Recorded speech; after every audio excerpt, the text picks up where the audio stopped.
ați făcut astăzi? E, așa, program de voie. Am făcut ceva de mâncărică, o ciorbică. Mă mai auzi?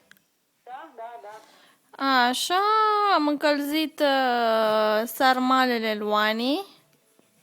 Aoleu, de-abia acum? Da. Foarte bune. Foarte bune, nu? Foarte, da. Să zici să rămână pentru masă din partea mea.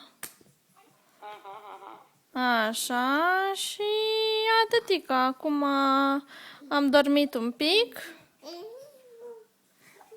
Și atâtic. Ce zice el acolo? Ce a găsit el așa interesant acolo? Ce să zic, că se joacă cu telefonul. Ți-l filmezi să vezi ce face el în timpul ăsta cât vorbesc eu cu tine. Aha, aha, aha. Da, ca să ai idee. Tu ce faci? Ești răcită? Mai mă cam încearcă, ca să zic așa. Păi și ce ai luat? M-a prins ploaia A, și văd că am băut și am luat și niște paracetamol, Vazarul. păi ai grijă că acum ești cu dinții, să nu răcești. Cum?